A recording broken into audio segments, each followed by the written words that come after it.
to the Successful Solopreneurs podcast. I'm your host, Sue Stiles, and today my guest on this episode is going to share all about the magic that it takes to succeed in business, what's real and what's an illusion. Vinh Giang, he has reached the highest levels of performance and speaking in Australia, the USA, Canada.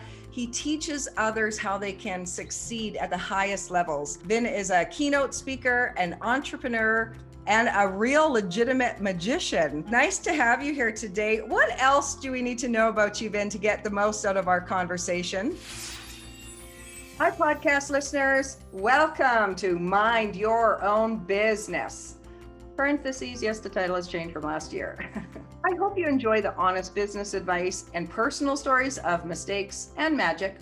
I'm Sue Stiles, your host and business expert, and I am here to share hope and practical and proven tactics to build your business. Hey, all the steps to success and twice the grit. Visit me for business resources, advice, and offers at SueStiles.com. And now back to the show. I think the only missing thing there is probably I'm part entrepreneur as well. I think whether you're doing speaking, whether you're doing magic, it requires that entrepreneurial spirit as well to become successful at those things. And it just made me remember, the reason why I kind of pursued entrepreneurship was because I was a magician and I was failing at magic and didn't get many gigs, didn't get paid. And I said, Dad, how do I become more successful? How do I find love? I remember asking how to find a girlfriend, and he said, no money, no honey, man. And I was like, oh, right. Okay. I need to make money as an entrepreneur. I need to actually become successful. So then that kind of pushed me into the realm of entrepreneurship, and I wanted to do it for love, as cheesy as that sounds. That is good advice from Faja. So maybe you can just fill us in, bring us up to date with your life. How did you get here, in a nutshell? Look, I started building on a business online, teaching magic tricks, won a couple of awards for that in Australia. And then as a result of that, had to do a couple of speaking events. I didn't want to do speaking at all. I just thought to myself, what do I have to talk about? I've got nothing to say. Now you can't shut me up. So I did my first couple of gigs, fell in love with it. So then I mapped out the entire kind of speaking career. I've read many books in it and decided to build a speaking career. And that moved me from Australia to the US and then now back to Australia. Oh, yeah, right. Because you're coming to us from your home right now, right? Yeah, right now I'm back in South Australia, and I lived in the US for about 4 years. So I was in Southern California. Beautiful. And I heard Vinh first speak where I first met you, but you probably don't remember, was when he was speaking at a conference here in Canada, and he did some magic and he brought the lessons home to business. And I can remember the feeling I had. It so impacted me and the whole audience.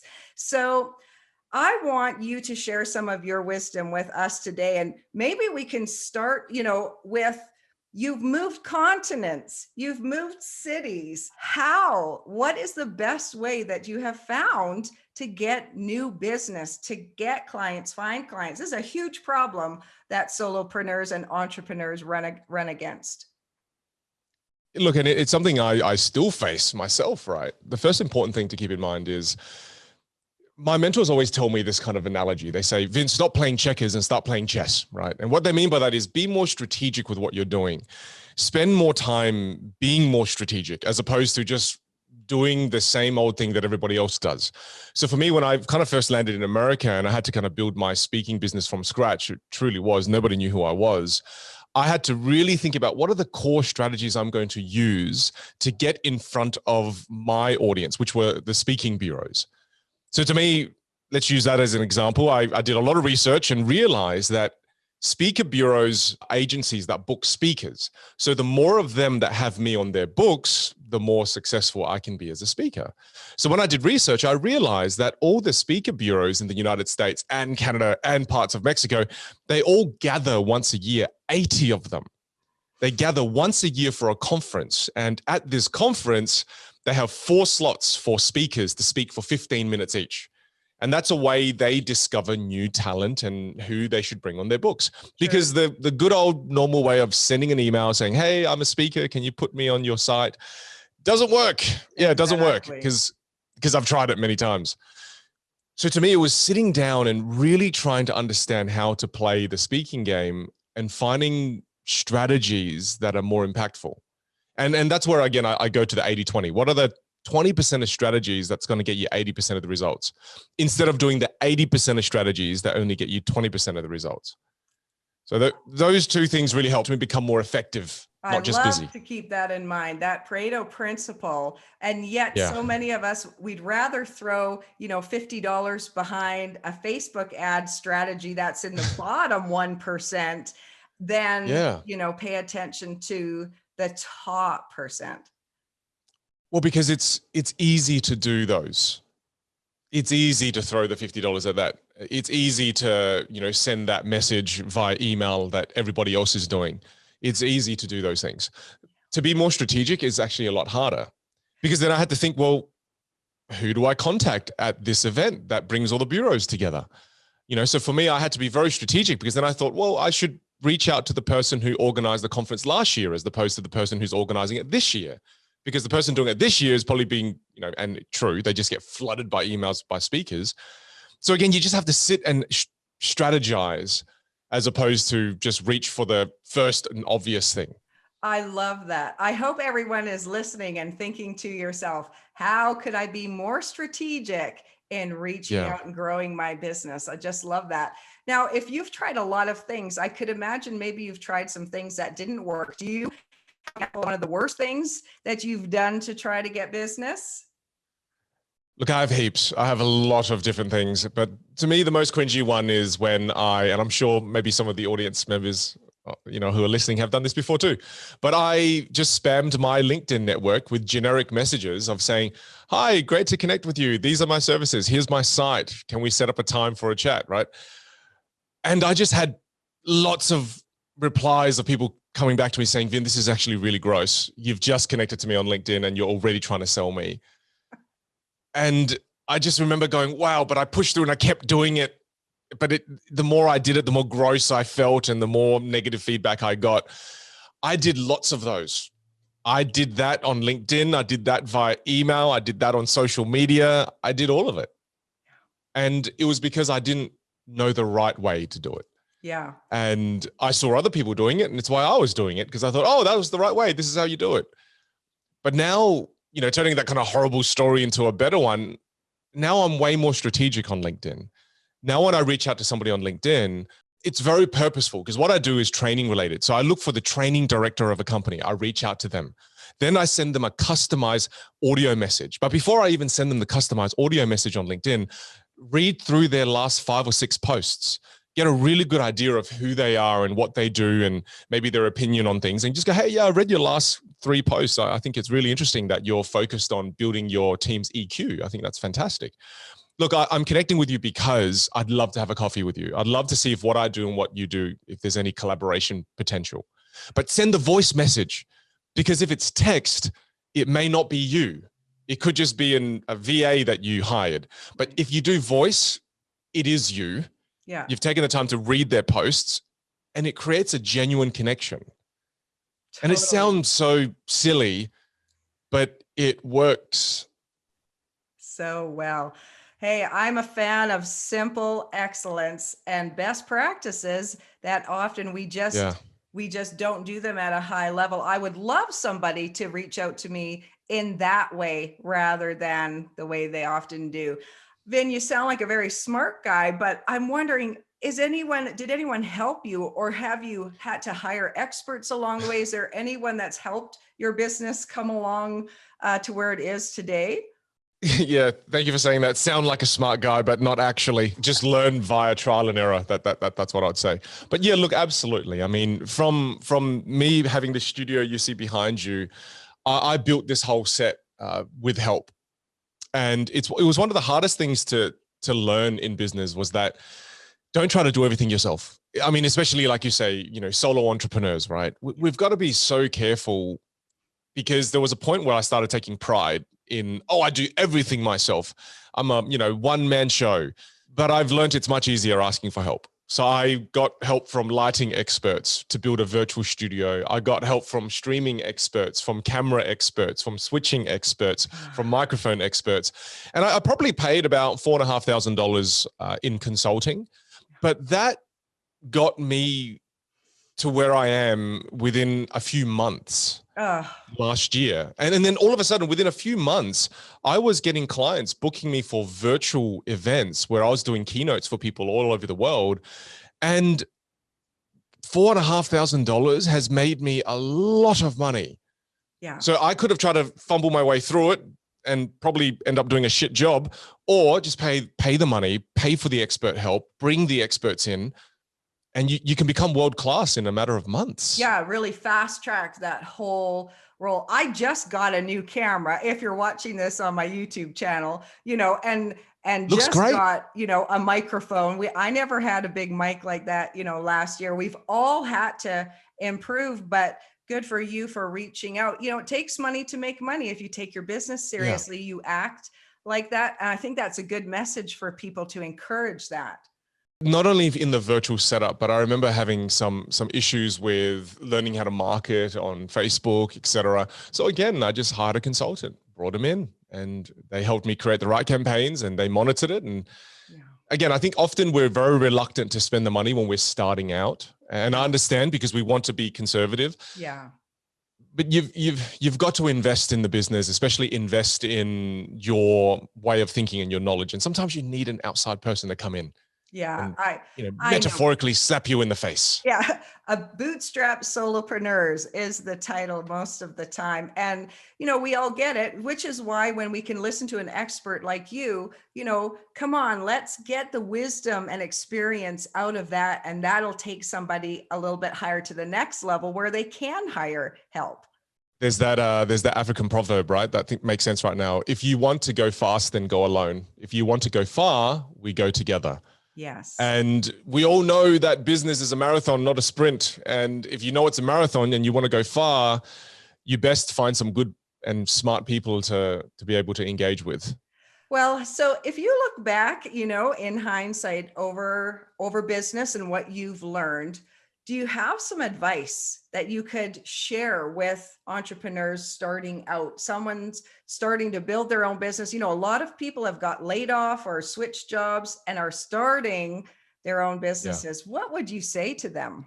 Look, I think if you got laid off, or if you've kind of lost your job, or even some entrepreneurs have lost their businesses, a lot of the times what that just means is, and I say this please take this with 2 buckets of salt. You've got to be careful of falling into a rut and falling into a position of inaction and going, oh, I'm just going to wait till things get better, then things will come back, I'll get my job back. I really believe things have changed for good. Things will never go back to what they were before. And what that means is you potentially have to upskill. And again, it sounds so basic, but it just means that the value that you once offered is no longer being valued. That's why we lost our positions or potentially have lost our business. For me as a speaker, as a keynote speaker who travels to a conference to speak and train, that skill is no longer valued right now because you can't. So I lost my career as a speaker, and I had to upskill and learn how to be a speaker virtually. Yeah. And there are many of my peers who did not upskill virtually and now don't really have a career in this space. So, don't take it personally. Don't just kind of get really upset at your employer or, the marketplace. It's not personal. It's just you have to become valuable again in this new market. We can spend that time being angry because, we can blame others. But if you do that, you're giving away power, or you can take responsibility and step into your power. So to me, take responsibility. I know it sucks to take responsibility, but just take it and go, how can I become very valuable again in this new world that we live in? I hated learning all of this. I hated that I had to learn how to color correct and adjust the ISO and all. I didn't want to learn it, but we've got to. And I hate the fact that I'm going to have to look at what Clubhouse is all about. I don't want to. I'm like, I don't even want to learn this. I'm like, oh, there's another new platform. But to me, I'm going to push myself to do it because this is what it takes to be an entrepreneur. This is what it takes to be someone that can add value in this new environment. You're going to have to upskill And unfortunately, this is something that is continuously going to occur on this journey. I remember talking to you one time, tell the story, you were asking somebody what you need to do to market yourself. And they said something to you like, can you actually do magic? There you go. Yeah. Tell that story. It's one of my early magician mentors, Roy Hopwood. I remember him saying he used to coach a little group of young Adelaide magicians where I'm from. We'd get together in a bomb shelter. It was really cool. And he'd say to all of us, and particularly he said to me once as well, he goes, Vin, if you can actually do magic, I mean, if you forget this sleight of hand and all this trickery, but if you could actually do real magic, there's no marketing you'd have to do. You'd become insanely successful. The world will discover you very quickly. You don't have to do any kind of Google AdWords, or you wouldn't even have to have a website. The world will discover you. And metaphorically, what he was saying was, obviously, because you can't do real magic, maybe, I don't know. But if you were actually amazing at what you did, and you were able to astonish your clients and your customers, you don't have to be the best at marketing. People will discover you because one person would experience you and they'll tell the next 5. Right. And I really took that advice to heart. So you've got to understand as well, in the world of magic, there's only 2 gears. You're either astonishing or you're quite frankly shit. Oh. So there's only 2 gears, because again, if you see a piece of sleight of hand and you see the magician hide the card in his sleeve, or the magic is dead, it's ruined. You kind of go, I saw how you did it. So there's a very thin line that separates astonishment from really just, average. Yeah. And because magicians only have those 2 gears, when we kind of go into the business world and start to do things in the entrepreneurial space, that mindset carries across. So how can I be astonishing as a speaker? How can I be astonishing as a teacher in the realm of presentation or communication? When you have that expectation of yourself and you create something amazing, things flourish rather quickly, because when a few people jump in and they experience what you do, the next 5 gigs you get come from that. And that's the power of mastery. That's the power of really getting good at what you do and really spending enough time polishing what you do and not being okay with average. Yes. Oh, I just love that. I remember speaking and hearing you say that before, and just that simple, be astonishing, be great, be excellent. Your work speaks for you and it'll snowball. It's that old fashioned, and they'll tell 2 friends and so on and so on. Sure, there's ads and marketing and branding, but the core product has to be excellent.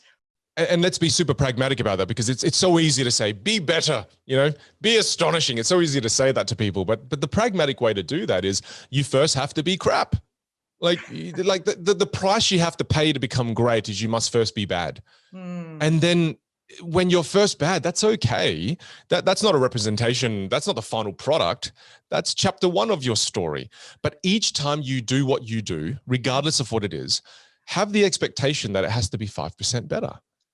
It's like when I first started this, my lighting was bad. And then I fixed the lighting. And then the second time I did it, then my camera wasn't good. Then I improved the camera. Then the third time, the audio wasn't good. Then I improved the audio. So again, there's a Japanese philosophy called Kaizen, which is the relentless pursuit of perfection, while knowing perfection isn't attainable. Yet we still strive for it. So the way you become astonishing then is really just to 5% better every time, 1% better every time. Yeah. And as you keep doing that, you'll gradually, there's going to be that tipping point where you kind of go from that satisfactory space to then you jump over to that extraordinary space, that astonishing space. But that only happens if you continually improve.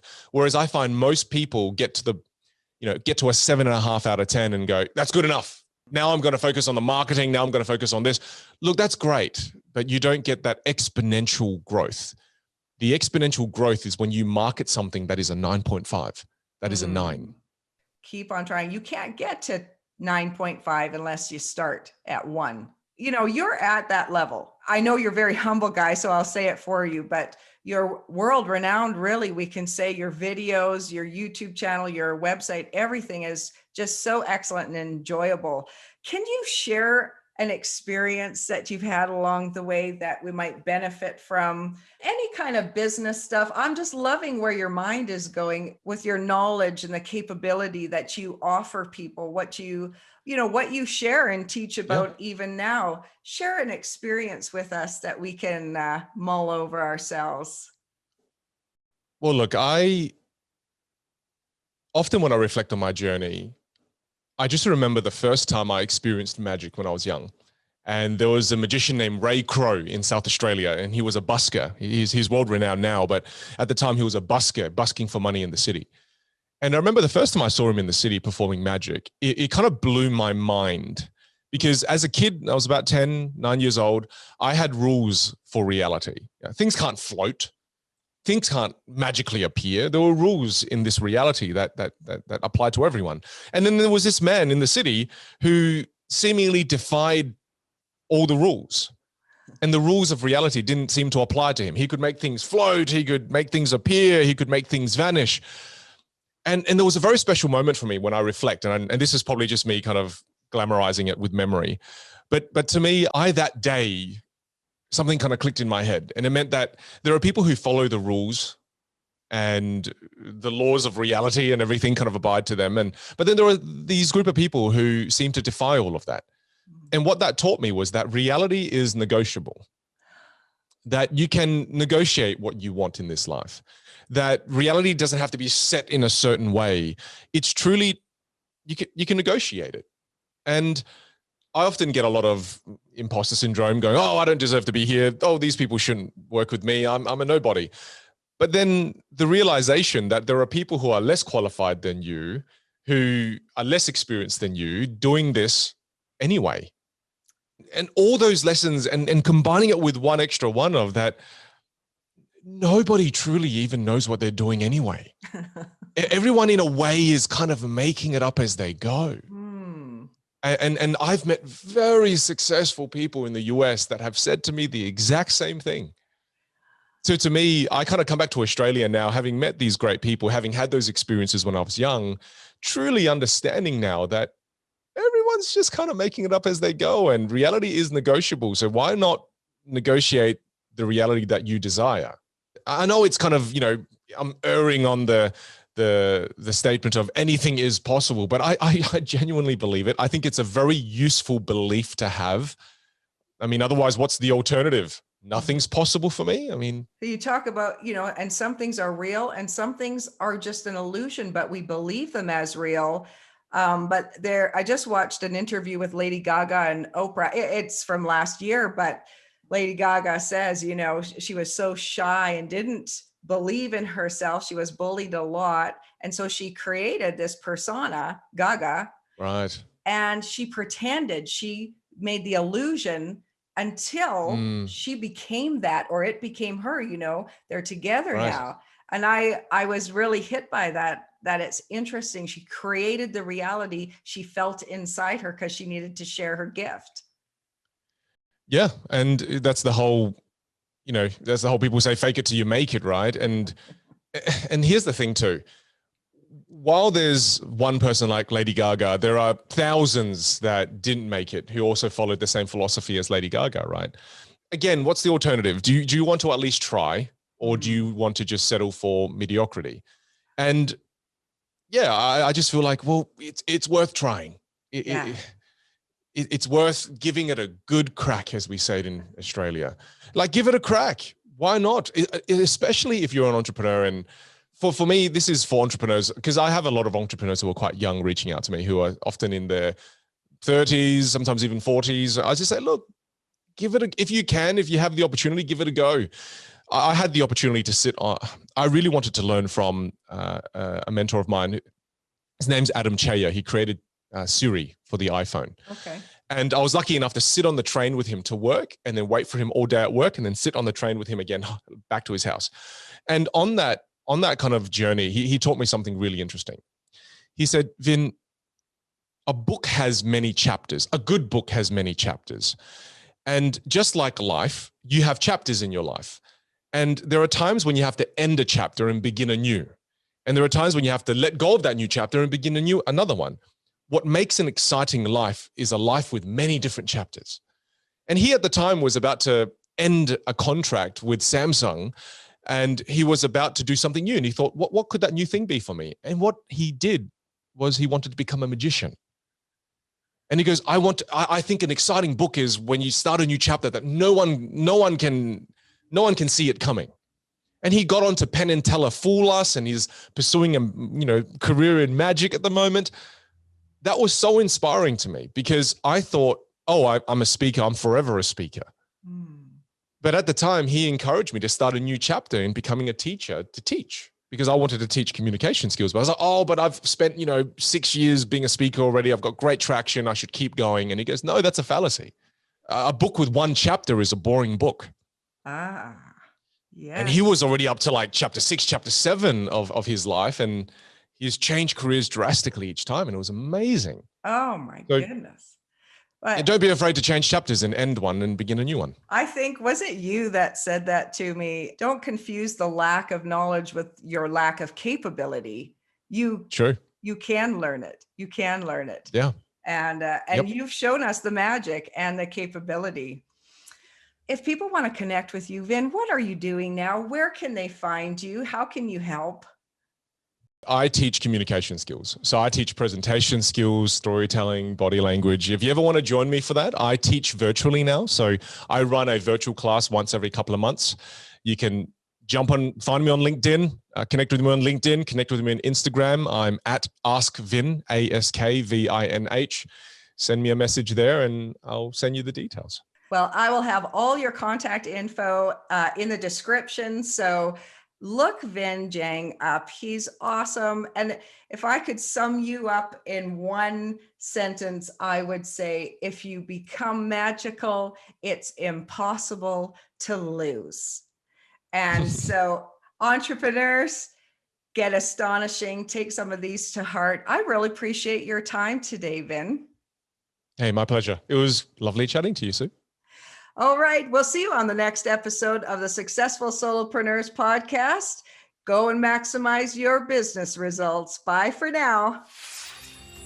Please follow and review if you enjoy these podcasts, and then visit me at SueStyles.com.